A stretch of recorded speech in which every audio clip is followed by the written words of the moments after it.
পৃথিবীকে ধোঁকা দিতে চাইছে ইসরায়েল এবং আমেরিকা। তাদের ধোঁকাটা কি? পৃথিবীর মুসলমানরা যেন মনে করে এই গোল্ডেন কালারের টেম্পলটাই হচ্ছে আল আকসা মসজিদ, কিন্তু ওটা অরিজিনাল আল আকসা নয়। ওটা কোন জায়গাটা? যেখানে পা দিয়ে নবীজি সাল্লাল্লাহু আলাইহি সাল্লাম বোরাকে চেপেছিলেন, ওটাই হচ্ছে ওই গোল্ডেন কালারের টেম্পলটা। ওই জায়গায় পা রেখে আল্লাহর রাসূল সাল্লাল্লাহু আলাইহি সাল্লাম ভ্রমণ করেছিলেন বোরাকের উপরে। ওইখানেই বোরাকটা পাঠানো হয়েছিল। যখন আল আকসা চত্বরে নবীজি পৌঁছালেন, আল আকসা মসজিদে, রওয়ায়েতে আছে নবীজি 2 রাকাত নামাজের ইমামতি করলেন এবং সমস্ত নবী আম্বিয়া একরাম নবীজির পেছনে মুক্তাদি হলেন। জোরে একবার বলুন সুবহানাল্লাহ। নবীজির পেছনে সমস্ত নবীরা মুক্তাদি, আর আল্লাহর হাবিব সাল্লাল্লাহু আলাইহি সাল্লাম হচ্ছেন ইমাম, আর মসজিদটা হচ্ছে আল আকসা মসজিদ। 2 রাকাত নামাজ পড়ালেন, তারপরে তিনি ওই গোল্ডেন কালারের টেম্পলটাই বোরাক পাঠানো হলো। নবীজি ওইখান থেকে ভ্রমণ শুরু করলেন। প্রথম আসমান, দ্বিতীয়, তৃতীয়, চতুর্থ, পঞ্চম, ষষ্ঠম, ষষ্ঠম, সপ্তম, তারপরে সিদরাতুল মুনতাহা, যেখানে একটা বিরাট গাছ আছে, গাছের নিচে নূরের চাদর বিছানো। নবীজি দাঁড়িয়ে গেলেন, জিবরিল আমিন দাঁড়িয়ে গেলেন। জিবরিল আমিন বললেন, হে আল্লাহর হাবিব, আপনি চলুন। বলে তুমি? বলে এরপরে আমার যাবার আর অনুমতি নাই, এরপরে আপনার অনুমতি, আপনি যান। আমার ভাই, এই আল আকসা মসজিদে নবীজি নামাজ পড়িয়েছেন ইমামুল আম্বিয়া। একজন ইমামুল আম্বিয়া, আল্লাহর কাছে শ্রেষ্ঠ পয়গম্বর। আল্লাহ নিষেধ করছেন কোরআনে, তুমি তোমার চাচার জন্য দোয়া করতে পাবে না, যেহেতু আমাকে বিশ্বাস করেনি, আমার নবীকে বিশ্বাস করেনি, তোমাকে বিশ্বাস আনি, তাই তার লেগে দোয়া চলবে না, বন্ধ করো। ভেবে দেখুন, হিতাকাঙ্ক্ষী চাচা, আল্লাহ দোয়া বন্ধ করলেন, দোয়া করতে পাবেন না। আমার মতো মৌলবি, তোমার ছেলে মাতাল মদ খেয়ে মারা গেছে, আমি মিলাদে কি করে তোমার ছেলের লেগে দোয়া করবো আল্লাহ জান্নাতে দাও? এটা একটা গেল। দ্বিতীয় নম্বর, এই পৃথিবীর বুকে সব থেকে বেশি দিন দাওয়াত দিয়েছেন হযরতে নূহ নবী, 950 বছর। জোরে বলুন সুবহানাল্লাহ। এই 950 বছর দাওয়াত দেওয়ার পরেও মুষ্টি কত লোক ঈমান এনেছে নূহ নবীর উপরে? মুষ্টি কত লোক নূহ নবীর উপরে ঈমান এনেছে? নূহ নবী অনুরোধ করেছে, লাস্ট অনুরোধ, বিনীত অনুরোধ জানাচ্ছে, হে আমার কওম, হে আমার সন্তান, হে আমার বিবি, তোমরা আমার আল্লাহকে বিশ্বাস করো। তোমরা যাদের উপাসনা করছো, অনেকে জানে না, আমাদের দেশে একজন বাবা বেরিয়েছে, সুন্দর দেখতে, পাখান্ডি বাবা, তার নাম হচ্ছে বাগেশ্বর ধাম বাবা। সুন্দর দেখতে, সে লোকের কুণ্ডলি বলে দিচ্ছে, সে লোকের সবকিছু বলে দিচ্ছে, কাগজ দেখে গোপন তথ্য বলে দিচ্ছে। দেখবেন আপনারা মোবাইলে দেখতে পাবেন বাগেশ্বর ধাম বাবাকে, तुम्हारा बाप का नाम ये है, तुम्हारा माई का नाम ये है, तुम्हारा बहन का नाम ये है, तुम्हारा गांव ये है, तुम्हारा ये बीमारी है। लोग बोलचे बड़ो आश्चर्य, बाबा के पास बड़ा ताकत है, बाबार काछे गायबी शक्ति आछे, बड़े अजीब व गरीब शक्ति बाबा के पास। अनेक मुसलमान भाई बोलचे जे हमारे मौलवियों के पास वो नहीं है जो बाबा के पास। टुपी লাগিয়ে দেখছি একজন মুসলমান বানিয়েছে না সত্যিকারী মুসলমান জানি না, তো টুপি লাগিয়ে আছে আমাদের মতো, সেই বাবা গেছে। তো বাবাকে জিজ্ঞেস করছে, बाबा मैं मुसलमान हूं, जरा हमारा कुंडली बता दो, हम आप पे विश्वास करते हैं। আমার মুসলমান ভাই, যদি এই ধরনের আশ্চর্য জিনিস কারো কাছ থেকে দেখেন, আমি আর নাম দিয়েছি ছোটে দাজ্জাল। এটা ছোটা দাজ্জাল, ই তো শুধু কুণ্ডলি বলে দিচ্ছে। যখন বড় দাজ্জাল আসবে, তখন তুমি তোমার ঈমানটা কি করে রাখবে? बड़ा दज्जाल आएगा, आसमान से बारिश बरसा के भी दिखलाएंगे। বড় দাজ্জাল আসবে, আসমান থেকে বারিশ বর্ষিয়ে বর্ষণ করে দেখাবে, মৃত লোককে জীবিত করে দেখাবে। তখন তুমি ঈমানটা কোথায় রাখবে? ওই জন্য রাসূল সাল্লাল্লাহু আলাইহি সাল্লামের হাদিস, আমার পরে যদি কেউ গায়েব বলতে চায়, আমার পরে যদি কেউ আশ্চর্য জিনিস দেখাতে চায়, জানবে ওটা জাদু ছাড়া আর কিছু নয়। চোখের ধাঁধা এবং জাদু, তাছাড়া আর কিছুই নয়। বাবা এক জায়গায় ধরা খেয়েছে। ধরাটা কোথায় খেয়েছে? বালেশ্বরে ট্রেন অ্যাক্সিডেন্ট হয়েছে। बाबा के একজন প্রশ্ন করছে, बाबा ट्रेन जो एक्सीडेंट हुआ आपको पता था कि नहीं? बाबा बोलते हाँ मेरे को मालूम था। तो सबसे बड़ा क्रिमिनल तो बाबा हुआ, इनको तो जेल में डालनी चाहिए, इतने लोगों की जान चली गई। बाबा अगर हम आप बता देते कि बालेश्वर में एक्सीडेंट होने वाला है तो दोनों ट्रेन को रोक दिया जाता और इतने लोगों को जान भी बच जाती। বড় কষ্ট লাগে, মানুষ এগুলোকে আশ্চর্য জিনিস মনে করে বিশ্বাস করে নেয়। আপনারা সকলকে অনুরোধ করছি, আল্লাহর উপরে সবাই বিশ্বাস রাখবো। সকলে জোরে বলুন ইনশাআল্লাহ। ঈমানটা কোন জায়গায় গিয়ে ধ্বংস করে দিবেন না কোন আশ্চর্য কিছু দেখে। বীরভূম ডিস্ট্রিক্টের মোড়ারয় মহেশপুর বলে একটা জায়গা আছে, সেখানে একজন আদিবাসীদের লোক, আদিবাসীদের লোক, সেই লোকের কাছে বলছে যেই যাচ্ছে তার রোগ ভালো হয়ে যায়। কি করছে সে? ঝাড়ফুঁক করছে, অন্য কিছু করছে, রোগ ভালো হচ্ছে। বলে ক্যান্সার ভালো হচ্ছে, টিউমার ভালো হচ্ছে। আমরা যতগুলো মুসলমান যাবে সবারই ঈমান ধ্বংস হবে, সবারই ঈমান ধ্বংস হবে। এরকম বহু জায়গায় বহু রকম আছে। আমাদের এলাকার অনেক মেয়েরা গাড়ি ভাড়া করে যাচ্ছে, চল মুড়ারয়ে যায়, বীরভূমে মহেশপুরে গিয়ে তার কাছে গিয়ে বলছে টিউমার ভালো হয়েছে। দেওয়ার পর সে বায়োকনিক একটা ওষুধ ব্যবহার করছে, যেটার দ্বারা 24 ঘন্টা 3 দিন 4 দিন 10 দিন মনে হচ্ছে আমি ভালো আছি। তারপরে ডাক্তারের কাছে আছে, বলছে মাল তোমার ভেতরেই আছে, মাল তোমার ভেতরেই আছে, ওটা অপারেশন ছাড়া উপায় নাই। ধোঁকা, প্রতারণা, প্রবঞ্চনা, এরকম কত লোক যে ধোঁকা দিচ্ছে আল্লাহ ছাড়া কেউ জানে না, কত ধোঁকাবাজ। চলুন, নূহ নবী অনুরোধ করলে আমি তোমাদের কাছে বিনীত অনুরোধ জানাচ্ছি, আমার আল্লাহকে বিশ্বাস করো। আর এই পাখান্ডি বাবা বলেছিল, বাবাকে জিজ্ঞেস করা হচ্ছে দুনিয়া কি সবচেয়ে পুরানা ধর্ম কোন সা है? বাবা উত্তর দিলে কি সবচেয়ে পুরানা ধর্ম তো সনাতন ধর্ম है, 5000 সাল পুরানা ধর্ম। আমরা ইসলামের ইতিহাস থেকে পাই নূহ নবীর জামানা আজ থেকে 5000 বছর আগেকার জামানা। জোরে বলুন সুবহানাল্লাহ। এবং এই মূর্তি পূজা, বুত পূজা, বুত পারস্ত শুরু হয়েছে নূহ নবীর জামানা থেকে। নূহ নবীর জামানা থেকে এই মূর্তির উপাসনা শুরু হয়েছে। কোরআনে এবং হাদিসের ব্যাখ্যা বিশ্লেষণ, কোরআনের তাফসীর থেকে বোঝা যায় আল্লাহ ব্যতীত অপরের উপাসনা নূহ নবীর জামানা থেকে শুরু হয়েছে। নূহ নবী অনুরোধ করেছে। আমাদের দেশের দেখবেন অনেক বক্তা আছে, আপনি পাবেন, হ্যাঁ, চতুর্বেদী, পঞ্চম বেদী, ষষ্ঠম বেদী বক্তা। আমি মুর্শিদাবাদে এক জায়গায় জলসা করছি, তো একজন এরকম বক্তা, হাওড়ায় না 24 পরগনায় কোন জায়গায় বাড়ি, তিনি বয়ান করছেন স্টেজে, আমি মসজিদে শুয়ে আছি। আমার ভাইয়েরা, ভগবান গড, ঈশ্বর, আল্লাহ সব এক।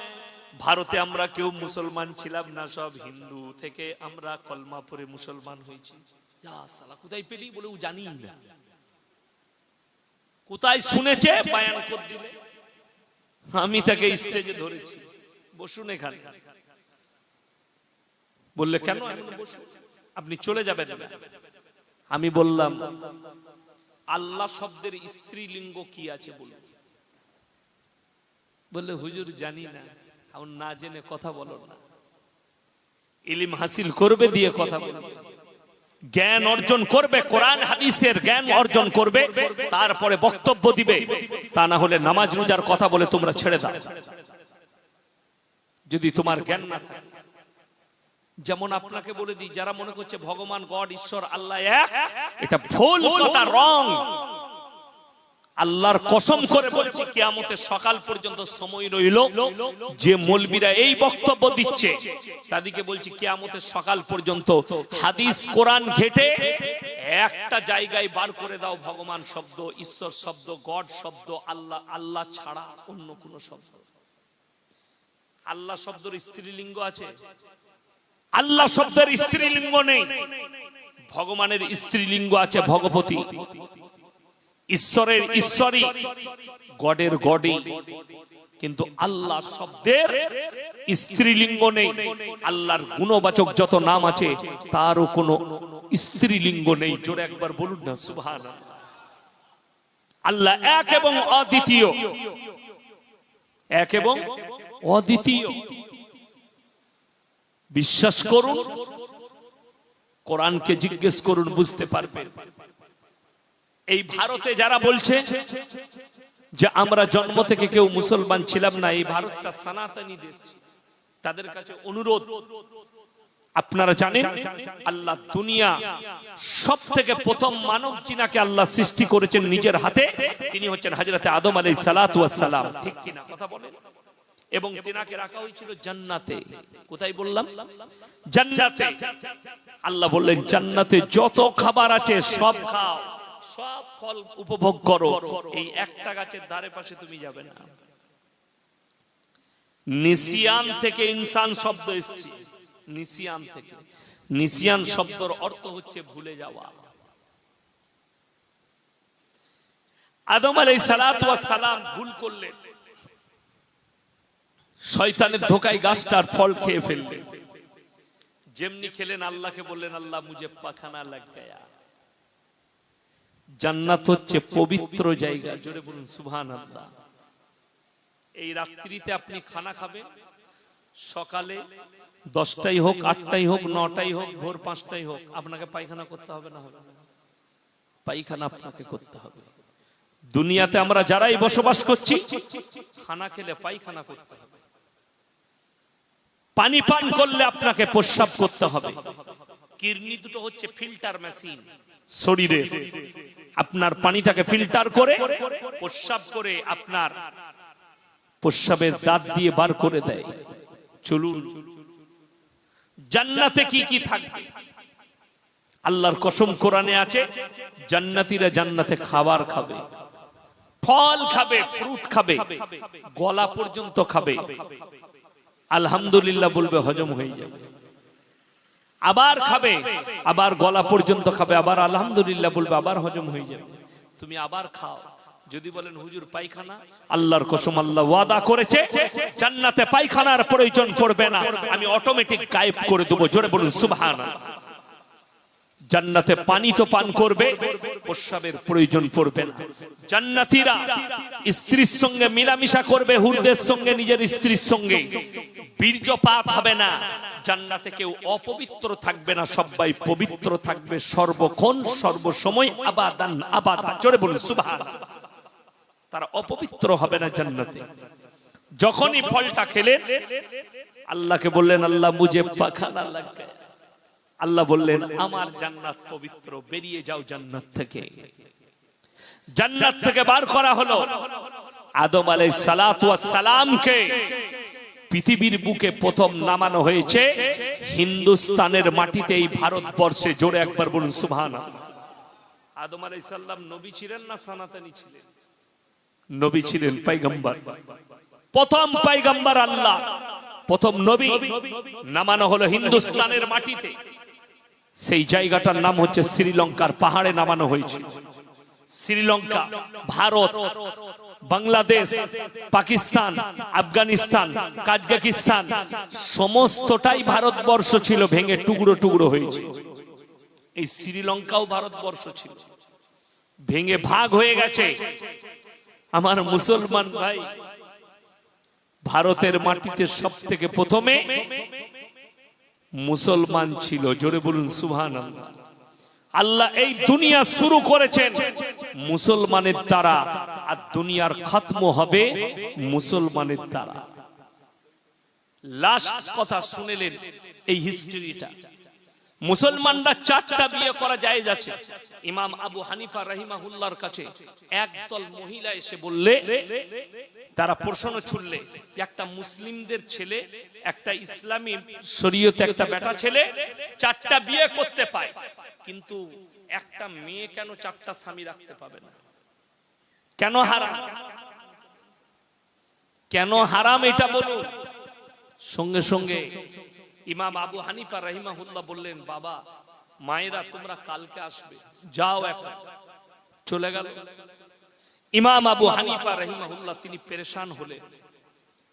এই মহিলাদিকে ডাইরেক্ট জায়েজ বললে তো হবে না, তাদেরকে ব্যাখ্যা করে জানাতে হবে।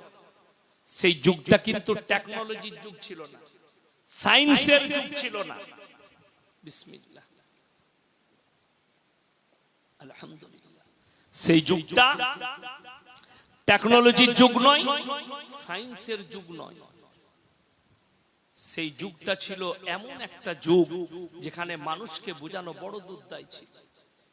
তিনি বাড়িতে খানা খেতে বসছেন, পেরেশান। তিনার মেয়ে বললে, আব্বা আপনার চেহারা দেখে মনে হচ্ছে কোনো টেনশন আছে আপনার মধ্যে।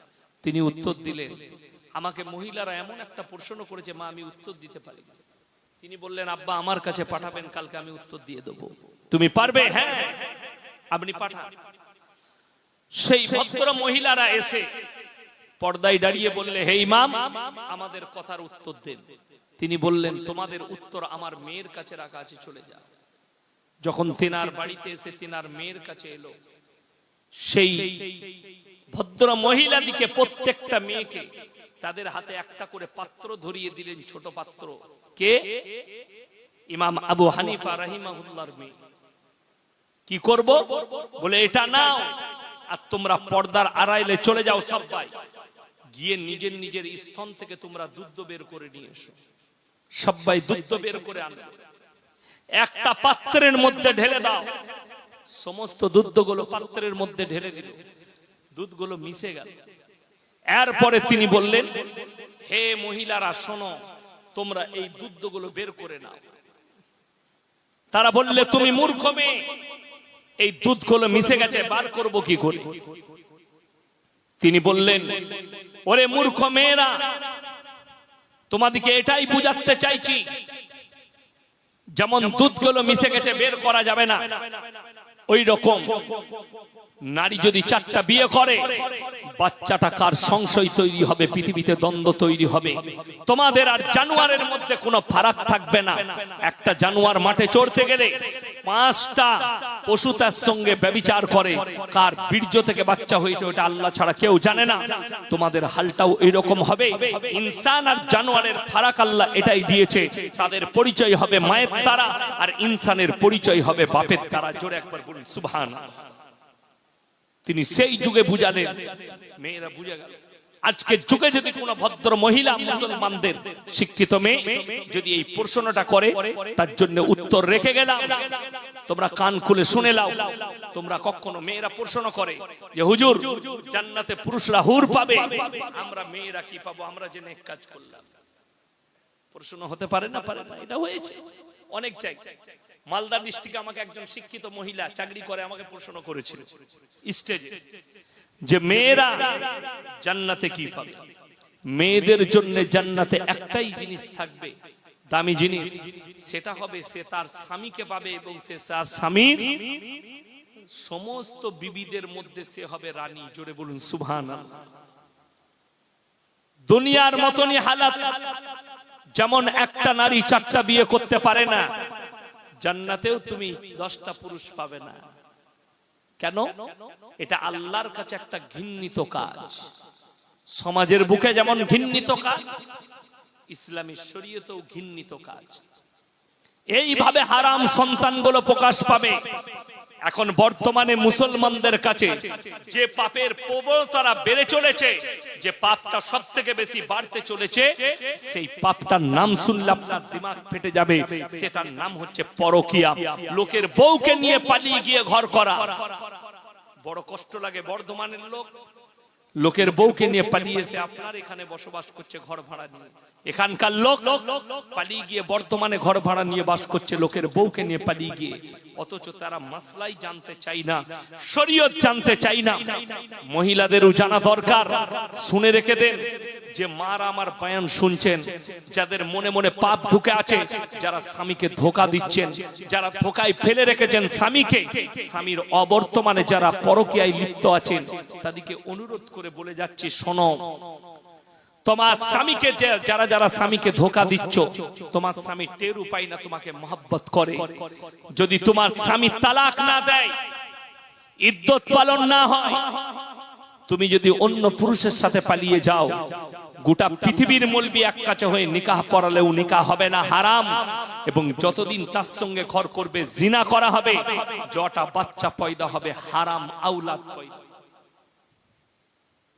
আমি একটা জলসায় বক্তব্য দিয়েছিলাম 2 বছর 3 বছর আগে, যে আমাদের দেশে দেখবেন অনেক আর্টিস্ট আছে, আর্টিস্ট মুসলমান, তার বিবিরা হিন্দু, এরকম আছে না নাই? অমুসলিম। শাহরুখ খানের ফ্যামিলিটাই আছে। সে এক জায়গায় বলেছে, हमारा सेकुलर फैमिली है, मैं कुरान पढ़ता हूं, मेरे बीवी वो अपना धर्म मानती है, मैं अपना धर्म मानता हूं। शरीयत के हिसाब से आप मुसलमान नहीं रहे और आपका बीवी भी हलाल नहीं रहा। ये शरीयत, এটা শরীয়ত। যতক্ষণ পর্যন্ত সে কালমা পড়ে মুসলমান না হচ্ছে, সে তোমার বিবি রূপে ইসলামের শরীয়তে গণ্য হবে না। এই মাসলা জানা দরকার আপনার। এরপর এই ধরনের বিনা বিয়েতে আমাকে একজন ভদ্র মহিলা ফোন করলে, কোন রাজ্য থেকে বলবো না, কিন্তু আমাদের বাঙালি, বললে, হুজুর আপনার জলসা আমি শুনি, আমার মা আমার বাবা মারা যায় ছোটবেলায়, আমাকে কেউ দেখার থাকেনি, আমি ভালোবেসে একজন অমুসলিম ছেলেকে বিয়ে করেছি, আমি এখন আপনার বক্তব্য শুনে আমার হৃদয়ে ভয় জেগেছে আল্লাহর প্রতি। আমি, তুমি ফিরে এসো, ইস্তেগফার করে তোমার স্বামীকে কলমা পড়ার দাওয়াত দাও। বলছে, আমি বহুবার বুঝিয়েছি, আমার স্বামী কিন্তু বুঝেনি। আমি বললাম, তোমাকে ওই রাস্তা থেকে সরে আসতে হবে, তুমি ছেড়ে দাও। যদি সে না বুঝে, তোমাকে ছেড়ে চলে আসতে হবে। সে বললে, হুজুর আমার 3টে বাচ্চা হয়ে গেছে, তাদের কি হবে? আমি তাকে এক্সাম্পল দিলাম, তুমি যদি বলো যে আমার 3টে বাচ্চা, এদের কি হবে, তুমি তাইলে এটা বলো, তোমার স্বামী যদি বর্তমানে মারা যায় তাহলে কি করবে? কথাটা বুঝতে পেরেছেন না? পারেন? আল্লাহ চাইলে মারা যেতে পারে, তখন তুমি 3টে বাচ্চা নিয়ে কি করবে? যদি মারা যায় তো তুমি জানবে আমার স্বামী মারা গেছে, যে কালমা পড়ে মুসলমান হলো না। তারপরে কি করেছে জানি না, আমাকে আর ফোন করেনি, কিন্তু যেটা পরিষ্কার আমি সেটা বলেছি, যে তোমাকে হয় কলমার দাওয়াত দিয়ে তাকে কলমা পড়াতে হবে, তাকে মুসলমান করতে হবে, তা না হয় তুমি যতদিন তার সঙ্গে ঘর করবে জিনা করা হবে। যেদিনে কলমা পড়ে মুসলমান হবে, তোমার বাচ্চাগুলো হালাল রূপে গ্রহণ হয়ে যাবে ইসলামী শরীয়তে। জোরে বলুন সুবহানাল্লাহ। এইভাবে সমাজে হারাম আওলাদে ভরে যাবে, মানুষ লোকের বউকে নিয়ে পালিয়ে যাবে, জায়েজ মনে করে জিনা করবে, যে বাচ্চাগুলো হবে ওই বাচ্চাগুলো হারাম আওলাদ হবে, সমাজ তাদেরকে অ্যাকসেপ্ট করবে। জিনার প্রমোট চলছে, ওইভাবে প্রবণতা বেড়ে গেছে। ওই জন্য আমি অনুরোধ করে যাব, নামাজ তো নামাজ, বাড়িতে দিনদারি নিয়ে আসুন, পর্দা পুশিদা নিয়ে আসুন, বাড়ির দরজা আম করবেন না। আল্লাহর নবী সাল্লাল্লাহু আলাইহি সাল্লামের জামানায় যেদিন থেকে পর্দা ফরজ হয়েছে, সেই দিন থেকে একটা নখ পর্যন্ত নবীর বিবি এবং সাহাবীর বিবিরা নখটা পর্যন্ত হুজরাখানা থেকে বার করেননি। জোরে বলুন সুবহানাল্লাহ। একজন সাহাবী, তিনি ইসলামের প্রচারে বেরিয়ে গেছেন, তো সাহাবীর বিবি আছেন, তো সেই সাহাবীর বিয়ে হয়েছে গ্রামে, ও পাড়া আর এই পাড়া, বাড়ির কাছে শ্বশুর বাড়ি, তিনার স্ত্রীর বাপের বাড়ি বাড়ির কাছে। ভালো করে শুনবেন মায়েরা, ভালো করে শুনেন, যে মায়েরা স্বামীর অবাধ্যতা করে, যে মায়েরা স্বামীকে পরোয়া করে না, যে মেয়েরা স্বামীকে গালি দেয়, যে মেয়েরা স্বামীর অনুমতি ছাড়া বাইরে ঘুরে বেড়ায়, তারা ভালো করে হাদিসটা শুনে সেই মায়েদিকে বলে যাচ্ছে। নবীজি সাল্লাল্লাহু আলাইহি সাল্লামের কাছে খবর পাঠালেন, ইয়া রাসূলুল্লাহ, আমার মা খুব অসুস্থ, আমার স্বামী ইসলামের প্রচারের সফরে আছে, আমি কি মাকে দেখতে যেতে পারি? নবীজি হুকুম পাঠালেন, তোমার স্বামীর অনুমতি ছাড়া পায়ের নখটা তুমি বাইরে বের করতে পারবে না। সেই সাহাবীর বিবি গেলেন না, স্টপ হয়ে গেল। কিছুদিন পরে খবর এলো তোমার মা মরণাপন্ন অবস্থায় আছে। আবার নবীজির কাছে খবর পাঠালেন, ইয়া রাসূলুল্লাহ, আমার মা মরণাপন্ন অবস্থায়, এই সময় কি আমার মায়ের মুখটা একবার দেখতে পারি না? আমার স্বামী তো সফরে আছে। নবীজি বললেন, ইসলামী শরীয়ত তোমাকে ইজাজত দেয় না স্বামীর হুকুম ছাড়া পায়ের নখটা বের করবে। আবার গেলেন না। কিছুদিন পরে খবর এলো তোমার মা মারা গেছে। বাড়ির কাছে নবীজিকে খবর পাঠালেন, ইয়া রাসূলুল্লাহ, ইয়া হাবিবাল্লাহ, আমার মা মারা গেছে, আমি কি শেষবারের জন্য মায়ের মুখটা একবার দেখতে পারবো না? নবীজি বলে পাঠালেন, বলো, স্বামীর অনুমতি ছাড়া তুমি পায়ের নখটাও বের করতে পারবে না। সেই সাহাবীর বিবি তিনার মায়ের মরা মুখটা পর্যন্ত দেখতে যাননি। নবীজি সাল্লাল্লাহু আলাইহি সাল্লাম দাফন হয়ে গেল, কাফন করে দাফন হয়ে গেল, মাইয়াতের দাফন হয়ে গেল। নবীজি জানাজার নামাজের পরে, দাফনের পরে বলে পাঠালেন, আমার ওই সাহাবীর বিবিকে বলে দাও, তোমার খালি স্বামীর ফরমাবরদারি করার কারণে, স্বামীর হুকুম পালন করার কারণে তোমার মাকে আল্লাহ ক্ষমা করে জান্নাতি ঘোষণা করেছেন। জোরে বলুন সুবহানাল্লাহ। আমার মায়েরা, তোমরা স্বামীর ফরমাবরদারি করো। স্বামী বাইরে আছে, তোমার মা যদি মারা যায়, স্বামীর অনুমতি ছাড়া তুমি যেতে পারবে না।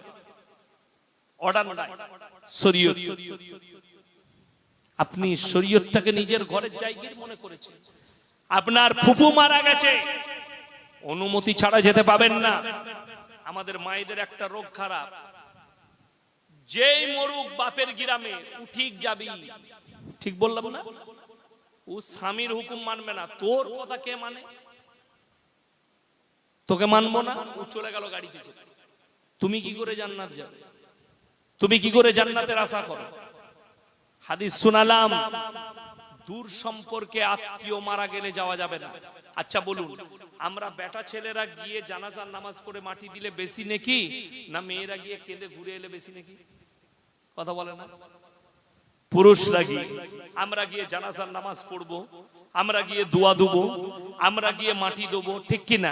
তো নেকি বেশি পাবে না পাবে না? নেকি বেশি পাবে।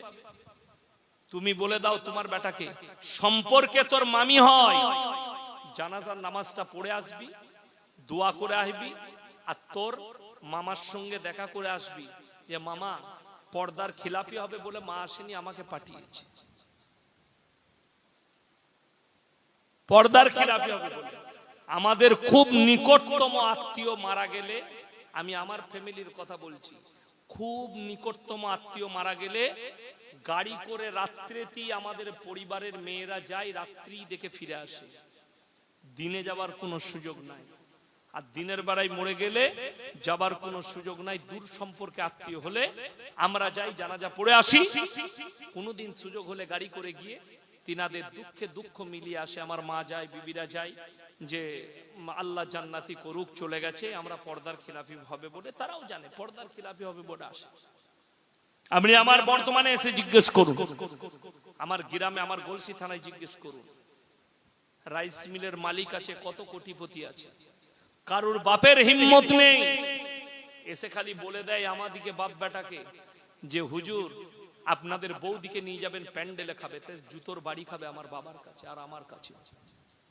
হিম্মত নেই যে প্যান্ডেলে খেতে নিয়ে আসবেন আপনার বিবিদিকে। আজ পর্যন্ত আমি আমার জন্মের পর থেকে, যেদিন থেকে জ্ঞান হয়েছে, দেখেছি আমার মা জীবনে কোনো প্যান্ডেলে খেতে যায় না। আমাদের পরিবারের মেয়েরা প্যান্ডেলে খেতে যায় না। আজকে একটা প্যান্ডেলে, নারী পুরুষ বিবাহে একটা প্যান্ডেলে বসে খাচ্ছে, আর মায়েরা এমন পোশাক পরে আসে শয়তানু লজ্জা পায়। ঠিক বললাম না ভুল বললাম? কষ্টটা ওই জায়গায় লাগে। বিয়েতে 100-200 করে বরযাত্রী নিয়ে যাচ্ছে। শরীয়ত জানো তুমি, আমাদের সমাজে বিয়ে হচ্ছে, বিয়েতে 100টা কাজের মধ্যে 95টা হারাম কাজ হচ্ছে, নবীজির সুন্নতের খেলাফ কাজ। বলার কেউ নাই সমাজ, বললেই সেই অপরাধী। আজকে আমি কেন সাহস করে বলে যাচ্ছি, আমার কিন্তু চাকরি যাবার ভয় নাই। ইমাম বলে দিলে ইমামের চাকরি চলে যাবে, ইমাম বলে দিলে ইমামের চাকরি চলে যাবে। তোমাকে এই বক্তব্য জুম্মায় কে দিতে বলেছে? আমরা বুঝেলু, কিন্তু আমার ইয়াসিনের চাকরি যাবার ভয় নেই।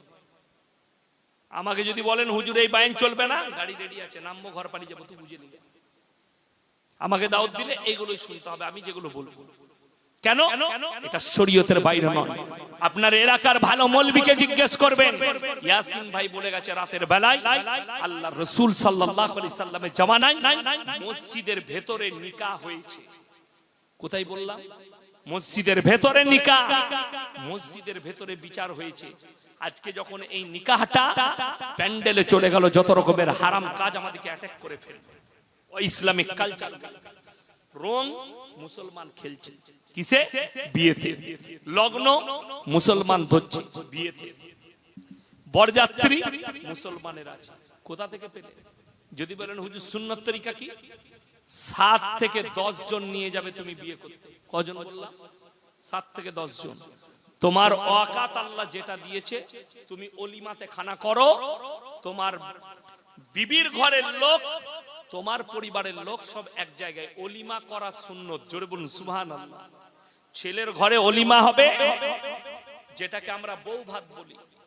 এই অলিমা করা সুন্নত, কিন্তু মেয়ের বাপের বাড়িতে 10 জন, 500 জন, 200 জন, 100 জন নিয়ে গিয়ে মেয়ের বাপকে কষ্ট দেওয়ার নাম ইসলাম নয়, শরীয়ত নয়, সুন্নত নয়।